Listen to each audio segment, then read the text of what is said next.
Bueno, muy bien.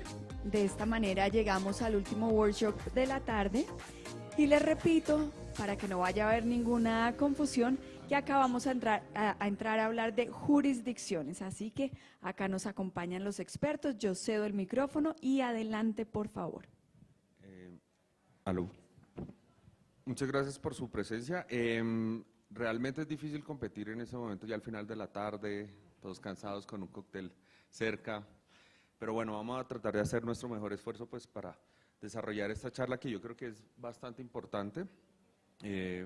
Por esa razón le pedimos que nos acompañara en el panel a Julián Jiménez, que es miembro socio director de JHR Corp, una persona que ha estado muy involucrada en todo el tema legal, sobre todo impuestos, ha trabajado en distintas firmas, profesor de universidad con un gran renombre. A Glenn Peters, que trabaja para IQEQ, ha trabajado en distintas jurisdicciones, es nacional holandés nacido en Curazao. Y Bas Horsten, que también es socio y es director de IQEQ en Curazao. IQEQ es una firma que tiene más de 2.560 empleados a nivel mundial y trabaja mucho en lo que tiene que ver con estructuración, administración de fondos de capital privado. Yo siempre defino esto es como IQEQ. En IQEQ hacemos la parte aburrida de un fondo de capital privado, que es todo el tema de administración, todo el tema de accounting y todo el tema de producción de NAVs y valoraciones de los fondos en sí. Para empezar un poco sobre la materia es importante revisar como algunos datos y cifras de lo que ha sido la industria. Según el informe de Preqin, vamos a pasar de 8.8 trillones de dólares en activos alternativos a 14 trillones de dólares en el 2023. Y eso tiene una nueva serie de retos y estrategias para los fondos de capital privado, sobre todo el tema de jurisdicciones. Ya antes, si vemos, ya veníamos hablando con el panel, si veíamos la evolución de la industria en el 2010, hace 10 años, hace 5 años, pues ya el tema de jurisdicción toma se vuelve mucho más relevante, sobre todo en temas de regulación, que sea una jurisdicción seria, dependiendo del fondo, de dónde vienen los recursos, de dónde viene la plata, qué tipo de reportes o regulación me están imponiendo a mí, dónde voy a distribuir, dónde están los activos objetivos de mi fondo per se. Por esa razón, una de las primeras preguntas, y eso es, me gustaría de pronto empezar contigo, Julián, ¿cuáles son los retos que enfrentan los GPs actualmente a la hora de escoger jurisdicciones, visto desde tu objetivo y sobre todo en el caso colombiano? Bueno, yo creo que además producto de la experiencia, porque el año que terminó tuvimos la posibilidad de evaluar, y yo creo que eso no tiene una respuesta en blanco y en negro. Lo primero es que yo creo que producto de la transparencia internacional que estamos viviendo a través de las normas OCDE y básicamente de todas las iniciativas BEPS, pues realmente lo primero que uno sí tiene que tener claro es que, y ya lo tiene la regulación colombiana, pues es un tema de sustancia. O sea, yo no puedo ir y constituir un fondo porque probablemente yo creo que en algún momento de la historia se pudo abusar de la figura de no tener la sustancia. Segundo, lo acaban de decir muy bien en el panel de financiamiento, pues viene todo el tema que al final del día, en un tema que cada vez no solo juega en la regulación financiera, sino en la regulación tributaria de manera muy importante, y es quién es el beneficiario real, quién es el beneficiario efectivo que está efectivamente detrás de la estructura. Y luego también producto de la experiencia es hacia dónde va para el día de mañana tener la financiación, porque si probablemente voy a estar en activos de energía o probablemente voy a tener unas jurisdicciones muchísimo más atractivas que otras. Y eso nos ocurrió el año pasado con el equipo de IQEQ que trabajamos y tuvimos la oportunidad de materializar un par de fondos, uno de ellos de la industria de energía, y en el primer momento incluso evaluamos BVI como una opción súper interesante, pero después nos dimos cuenta que más interesante que BVI para ese caso específico, pues resultó ser Canadá. Y finalmente alocamos el fondo en Canadá con una estructura que nos llevó Colombia, otra jurisdicción y Canadá, Pero Canadá, dado que es una jurisdicción blanca, que tiene un muy buen tratado de doble imposición con Colombia y que adicionalmente Canadá en la flexibilidad de la Constitución, nosotros mismos nos sorprendimos porque lo decían esta mañana, hoy constituir un fondo en Colombia, aún con toda la evolución que hemos tenido desde el punto de vista regulatorio, es cada vez más fácil, pero Canadá es facilísimo, pero además te permite ir a una bolsa, digamos casi que como de alternativa, que probablemente en un mediano plazo, cuando el fondo tenga toda la madurez, seguramente es súper, súper atractivo para poder conseguir financiación por parte del fondo. Entonces, eso lo tiene que ver uno ahí. Luego discutíamos si Glenn lo va a poner con mucha más transparencia o con mucha más claridad o más. Entonces uno dice, hay otras jurisdicciones que probablemente para otras estructuras no son tan interesantes, pero todavía BVI u otras básicamente por temas de startups y alguna cosa pueden ser también atractivas. Entonces uno, en primer lugar, yo creo que la primera conclusión es, uno no se puede cerrar a decir esto porque tiene otras consideraciones no sirve, pero lo que sí es claro es que indistinto de la jurisdicción, el tema sí debe tener sustancia, porque si estás haciendo un fondo básicamente como un elemento de poder atrapar unos activos, como un elemento de poder diferir un tema de impuestos, o lo haces eminentemente solo con unas consideraciones, y lo digo bajo mi óptica como abogado tributarista, solo para evitar el pago de impuestos, yo creo que estamos equivocados.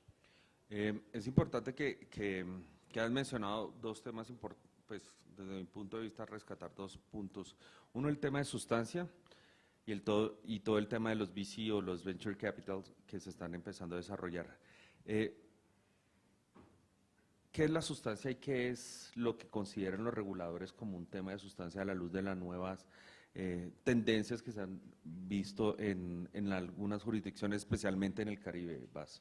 Sí, gracias, Germán. Si no les molesta, voy a continuar en inglés, ya que me cae un poco más fácil.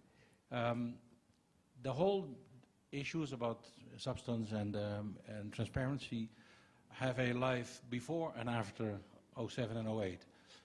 The original, I mean, and this goes back way to late 90s when OECD and EU, as well as the US, were in a process of obtaining more transparency and imposing more substance on foreign structures used for international tax structuring.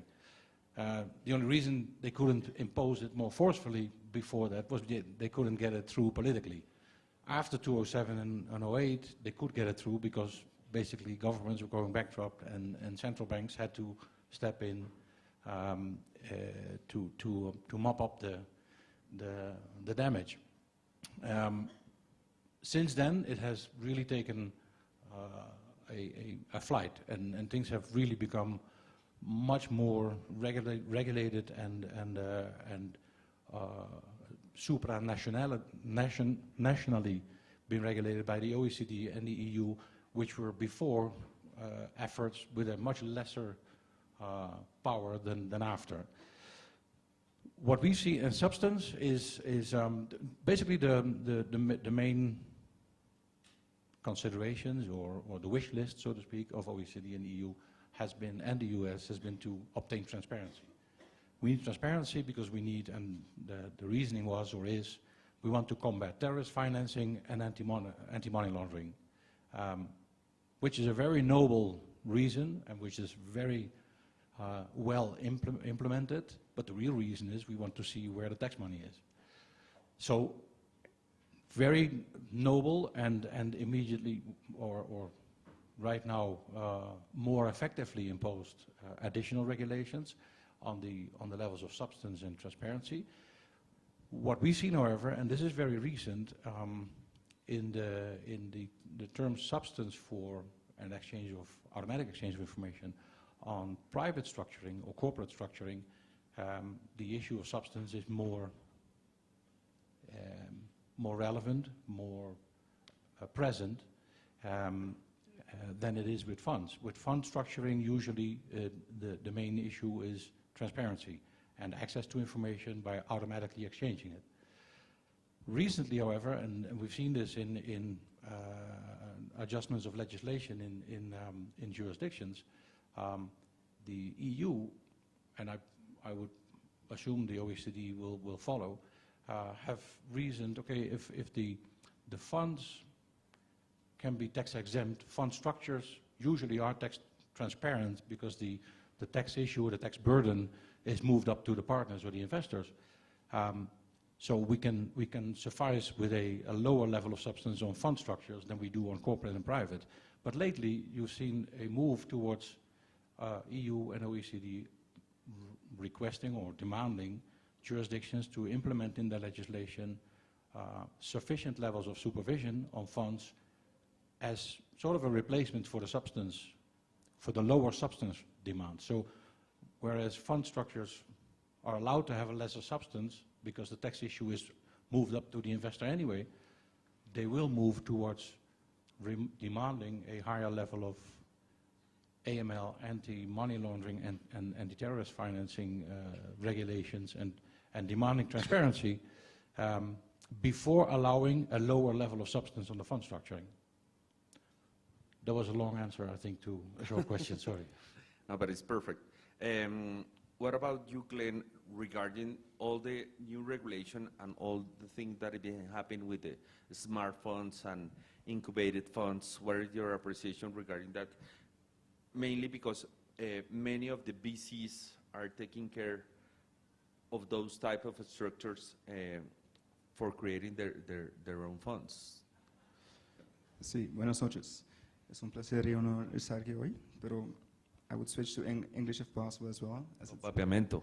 Oh, papiamento. I think that's going to be a little difficult, but I'll keep it to English. Yes, like you said before, Germán, I think the questions we've been getting is mostly are which are the most popular jurisdictions, which are the best jurisdictions. I think they should be asking rather which is the jurisdiction that matches my strategy the best. Because regardless of whether, let's say, Cayman is the best one, supposedly, if it doesn't match whatever you're trying to do or your goals, it's not going to work out for you. If, for instance, you're a GP or investment manager that has a fund, but you're not trying or attempting to acquire funds from big institutional investors, or you have perhaps 4 or 5 investors which are all your brother, your cousins, or whomever, you'd want to try to minimize all the costs and the obligations regulatory-wise which are coming your way. So if you don't have to audit, you won't want to audit your fund. So basically, when you look at the jurisdictions each by themselves, Cayman is the most popular one for everyone's ears, however, is also the most expensive one. So let's say if you're a startup manager, you'd like to get on with your, establish a track record so you can grow, perhaps also at some point list your fund as well. There are jurisdictions which offer more lenient options when it comes to funds by, one, reducing the costs, when it comes to the incorporation and annual fees which are owed to the government and the regulators. 2, they also reduce the regulatory obligation when it comes to reporting to the regulators on either annual basis, semi-annual, quarterly basis. The way you do it is the following.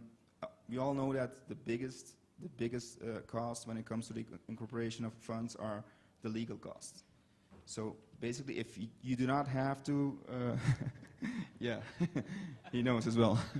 So basically, if you don't have to make a PPM or incorporate it by making a PPM, and you by perhaps making a term sheet, which is a 2-pager instead of a 50-pager PPM, this will save you money, right? And what they do is they offer that option, perhaps for a couple of years, 2 or 3 years, and you get also the chance to see whether this strategy is working out, whether whatever goal you have is feasible, and once it is, you can switch to another approved fund, for instance, which has higher regulations and also has more, how do you say, more costs involved. But they gave you at least a chance before you get into it, and you have to push until you can't push anymore. So that's basically what they do. I mean, there's other options like Bahamas as well, which has the smart funds like Germán mentioned. However, like I said from the get-go, you have to look and see what strategy matches the options best. Because if you're in Bahamas and you choose for, let's say, a Smart Fund 5, that's what it calls, it has the option for you to have, let's say, a maximum 5 investors. I'm just saying something right now. And a maximum of NAV of 20 million. However, in some instances, it also gives the shareholders the voting rights to remove the directors. And I'm sure that not all investment managers are very keen on having their investors having those powers. So, like I said, let's start off and see what they want to do. Once we know that, we see what the options are, and we'll filter it further. Uno de los puntos más importantes que yo creo en la hora de seleccionar una jurisdicción es que no hay una receta precisa y eficaz que cumpla los requisitos para cada uno de los fondos de capital privado. Dicho esto, ¿cuál crees tú que deben ser las variables más importantes a considerar en el momento de seleccionar un fondo de capital privado o una jurisdicción de un fondo de capital privado que debería tener yo en cuenta en términos del PIB o el inversionista, los costos? Yo creo que esa pregunta es bien compleja, es tanto de largo como de ancho. O sea, probablemente si el activo subyacente, pues yo lo tengo acá y es el inmobiliario, pues probablemente, y el activo está en Colombia, pues yo no tendré discusión que el fondo lo debo tener bajo la regulación colombiana, que yo creo que hemos dado una evolución muy importante, como bien lo hemos visto en los últimos años, tanto desde el punto de vista del derecho financiero. No ha sido fácil desde el punto de vista del derecho tributario, pues porque cada vez que llega una nueva reforma tributaria, pues toca hacer toda la pedagogía con el gobierno, de manera especial con la DIAN, bajo el criterio que hubo un momento en que desafortunadamente, y yo creo que eventualmente se abusó de la figura bajo el tema de los beneficios tributarios o del tratamiento tributario que se tenía de poder patear básicamente las rentas, y digamos la administración tributaria pues tuvo aprehensión bajo ese tema. Entonces, luego, vuelvo y repito, yo creo que producto, como lo inicié, producto de la experiencia incluso, si son activos probablemente en la industria de energía, y si yo quiero ir mañana a bolsa, si mañana quiero tener un sistema de financiación, pues es claramente sí debo pensar siempre en una jurisdicción blanca, porque yo creo que hoy en el mundo pues hay una regulación y básicamente la OECD, y nos pasa básicamente a los colombianos al subir de estrato y a tener, pues hoy no somos lo que éramos hace 20 años ni lo que éramos 15, pues hoy somos un país miembro ya adherente de la OCDE, que eso nos da unas condiciones, y luego viene, yo creo que el fondo per se pues busca es financiación, busca posibilidad y claramente, como lo decía, sí tengo que ir, y bien lo dijeron y lo anotaron ustedes de manera correcta en la experiencia que tienen, pues el tema de la sustancia, pero básicamente es ¿cuál es mi objetivo? Entonces, y lo decíamos y lo discutíamos cuando estábamos preparando el fondo, hombre, en el caso de Cayman hoy tiene una regulación súper atractiva en todo el caso de las startups, pues probablemente que nosotros no lo tenemos, porque probablemente ahí somos incubadores y nos falta, y si viene el gobierno a través de Bancoldex y todas esas cosas, pero probablemente para inversionistas de afuera, pues ahí está. Yo creo que ahí no hay una fórmula ni una receta, yo creo que cada tema hay que mirarlo de manera particular, por fortuna también los colombianos hemos evolucionado a no tenerle, porque además nuestras compañías se han vuelto multilatinas, nuestras inversiones han salido, nuestras inversiones son interesantes. Entonces yo creo que ahí no hay una receta. Yo creo que uno tiene que evaluar, nos ocurrió en el par de casos que tuvimos la oportunidad de hacerlo, y evaluamos 4 o 5 jurisdicciones. En un caso pues terminamos en Cayman, en el otro caso terminamos en Canadá, pero las dos tenían consideraciones totalmente diferentes y por eso las decisiones que se toman. Y yo creo que sí, ahí no hay una receta. No sé si hay alguna pregunta por ahora o no. I want to see.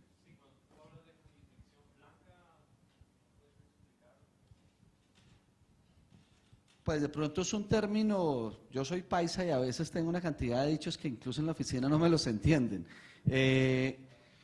Pues básicamente cuando tú estás hablando de jurisdicciones negras son países que están catalogados como paraísos fiscales y que probablemente su regulación no es tan estricta y realmente sí te ponen dificultades hoy en temas de financiación, en temas de transparencia.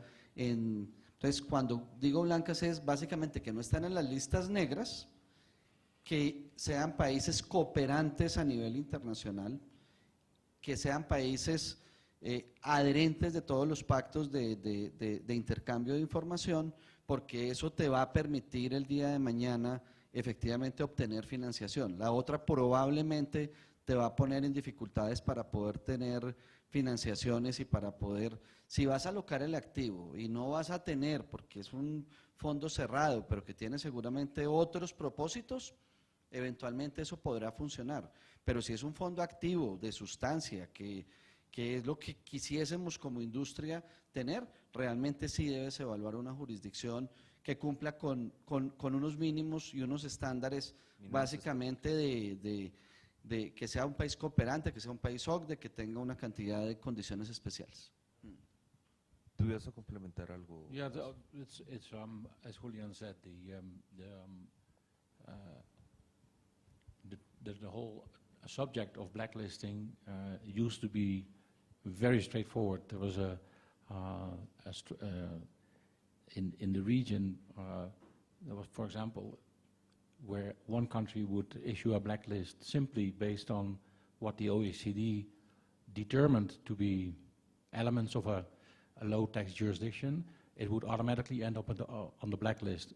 It went so far as, and countries would copy the blacklist of each other. So it so happened that Venezuela copied the blacklist of Mexico, including Venezuela on the same list.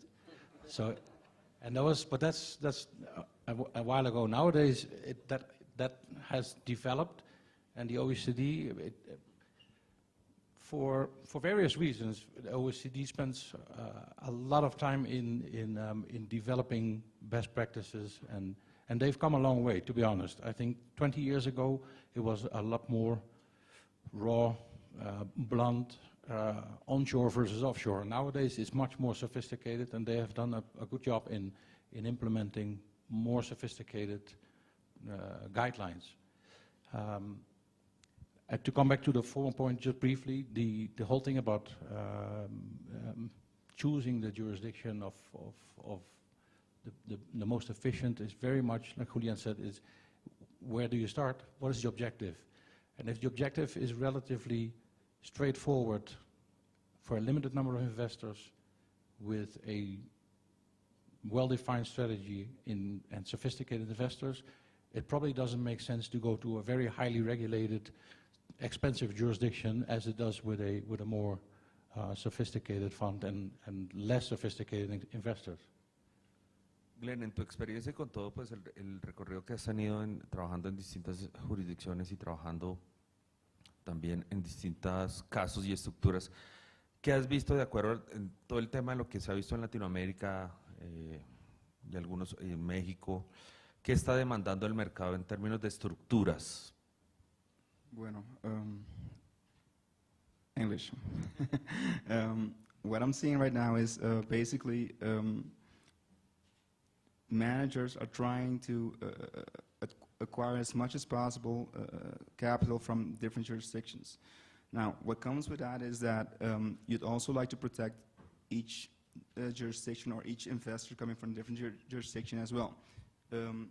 What you, for instance, would not like to see is that you'd lose a chance to acquire, let's say, European investors because you have U.S. investors in your fund. And what they've been doing lately is by creating, for instance, structures which will enable the fund or the structure to protect each jurisdiction separately. So you'd have a fund in which feeder funds are investing, and each feeder fund would have a different jurisdiction of investors. You'd have the Americans in one, you'd have perhaps the Europeans in another SPV, perhaps the Colombians here, but that enables you to mitigate the risk that, let's say, if the Americans go crazy and they start to want to grab assets out of the fund, they'd be only able to grab assets which have bearing to the allocation towards the American investors, not more than that. And another option I've also been seeing is that, let's say if you have investors, but each investor has this different risk appetite, different investment appetite, let me put it that way, but you'd still would like to have one proper structure enabling you to invest in different, let's say, VC capitals, venture capitals, private equity investments, without exposing different investors. So what you have is perhaps it's called the segregated cell companies or segregated portfolio companies, depending on the jurisdiction. And what it does is that each strategy will be allocated in a different cell. If you have investors who have perhaps risk appetite for energy, you make sure that that's allocated in a certain portfolio, and whatever happens with that portfolio would have no liabilities passing through to the other investments. And the way they do is basically they make sure that each portfolio has its own bank account, has its own term sheet perhaps. Everything has to have the name. Let's say you have German SPC, you have German 1 SP, German 2 SP. Each SP has a different strategy. And by doing that, you're enabled to mitigate the risk that, let's say, if you lose a bunch of money in SP1, that the other investors investing in SP2 would also share that loss. So, yeah.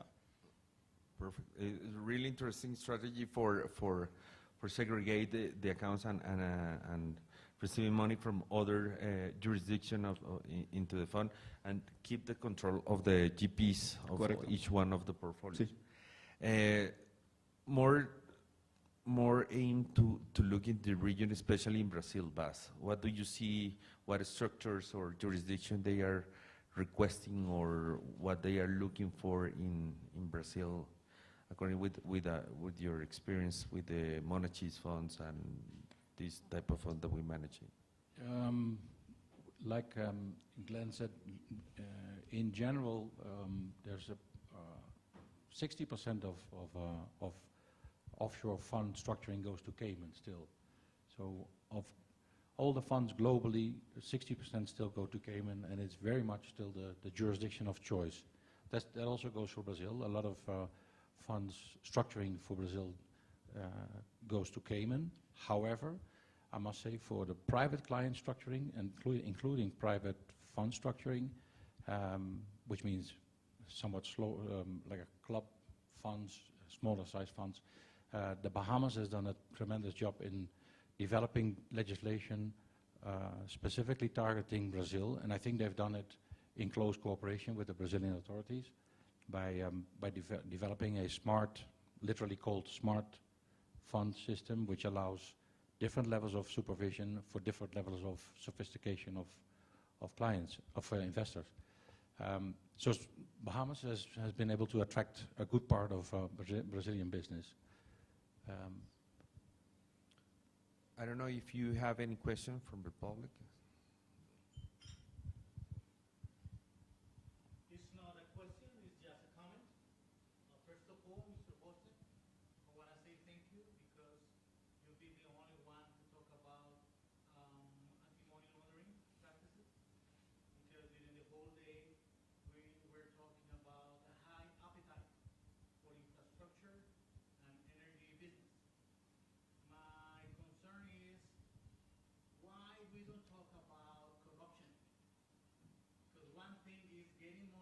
customers, right, from private funds.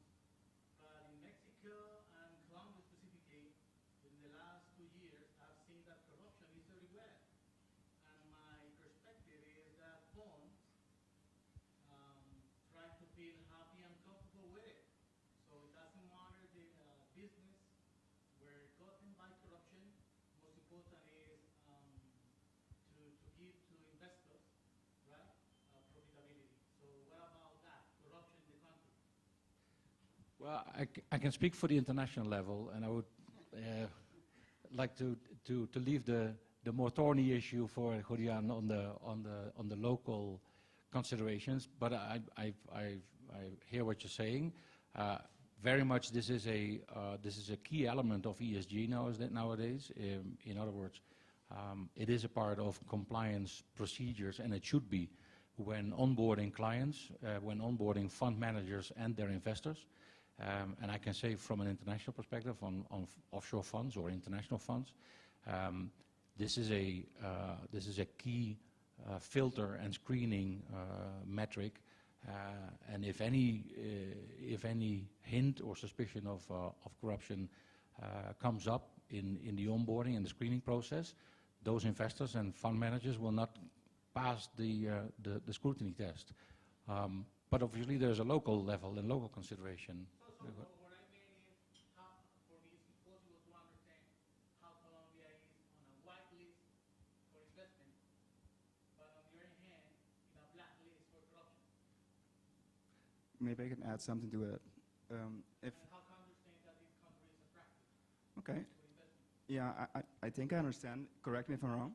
So basically, your concern is whether there's enough being done in the other jurisdictions to ensure that funds with Colombian investors are proper, right? Is that your question? I think because, could be, today we were talking about a business attraction, right? But no one claims about how corruption affects your activity, right? Yeah. Yes, and Why I- I'm but saying that because last year I brought $2 million from California, where I raised up, to invest in the country in agribusiness, right? I'm an investor, but to be honest, I'm just a simple farmer.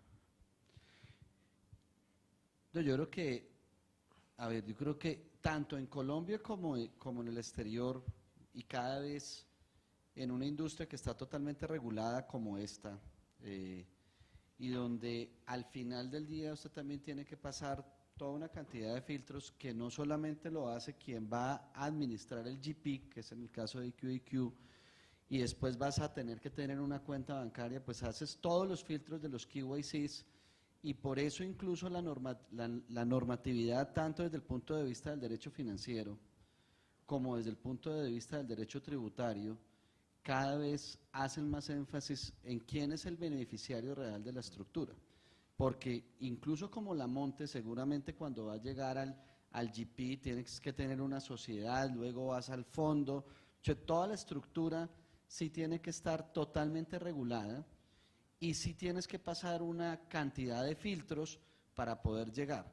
Ya luego uno poder decir que si es un instrumento que pudiese ser de corrupción, no lo veo tan fácil realmente porque es una industria totalmente, y donde esté aún teniendo unas jurisdicciones con un poco más de flexibilidad que otras.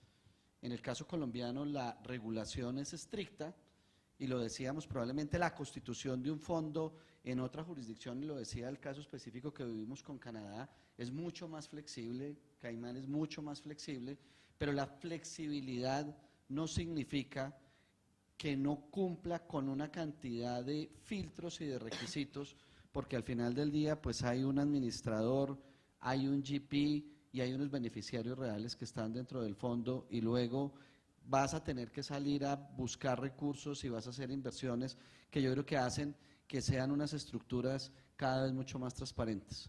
Creo que tenemos que ir terminando. sí, Ya me están quedando. no sé, Glenn, ¿querías complementar algo o no?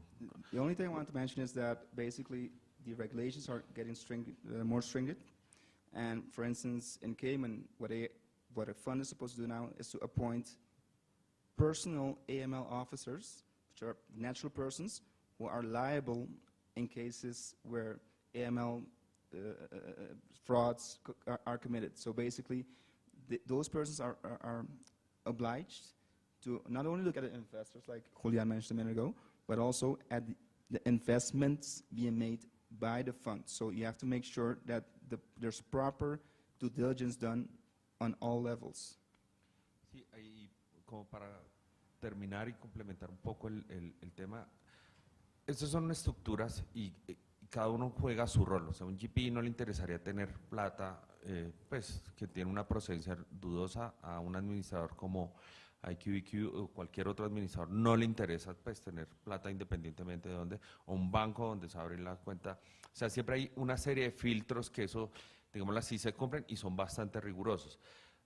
Puede llegar a pasar que en la mitad del camino, pues, uno no está exento que un cliente, pues, se quebró y en el sentido, pues, su plata fue dudosa, y a pesar de todo eso, uno tiene que, por eso se llama, demostrar la debida diligencia que hizo, y eso empata en todas las instituciones que tuvieron conocimiento, hicieron todos sus procesos, a ver si en alguno de sus procesos fallaron. Es muy difícil que 3, 4, 5 instituciones, cuando tienen sus oficiales de cumplimiento, pues fallen en esos procesos, pero casos se dan. O sea, es un tema de corrupción, es un tema así como el lavado de activos, financiación de narcotráfico, etcétera, etcétera, que todas las instituciones yo creo que han hecho un esfuerzo muy grande, que hace falta todavía cosas por hacer, sí hace falta esfuerzo, y a medida que, pues, que hay más regulación y más estricticidad, pues también el crimen también evoluciona en esa parte y uno también tiene que tener, pues, esas partes para cubrir eso. Bueno, muchísimas gracias a todos y sobre todo a los panelistas, y espero que hayan disfrutado de este tema. Gracias. Bueno, muchísimas gracias a nuestros panelistas, al público. Les deseamos que tengan una feliz noche. Gracias por habernos acompañado y ya saben, la próxima cita el 4 de marzo del 2021. Muchas gracias, feliz noche.